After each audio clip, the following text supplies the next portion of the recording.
ராகு 11க்கு வருகிறது, நன்மையை கொடுக்குது. ஏற்கனவே குரு பகவான் 5ஆம் இடத்துல உச்சம் பெற்று விளங்குறார், அது ஒரு நன்மை. ராகு பகவானும் 11ஆம் இடத்துக்கு வருவது ஒரு நன்மை. கால்நடைகள் லாபம்.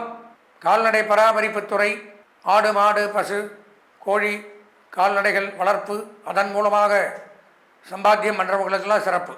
விவசாயம் பெருகும். விவசாய தொழிலில் ஈடுபடக்கூடியவர்களுக்கு நன்மை அதிகரிக்குது. லாபங்கள் ஏற்படும். சந்தோஷ போஜனம், என்ன வேணுமோ அதை கேட்டு சாப்பிட்லாம், சந்தோஷமாக சாப்பிட்லாம். இவ்வளோ நாளாக சாப்பாட்டு குறைவு, ராகு 12ல் இருந்து உங்களால் சரியாக சாப்பிட விடாமல் பண்ணியிருப்பார். 11ஆம் இடத்துக்கு ராகு வருவது சந்தோஷ போஜனத்தை கொடுக்குது, திருப்தியாக சாப்பிட்லாம்.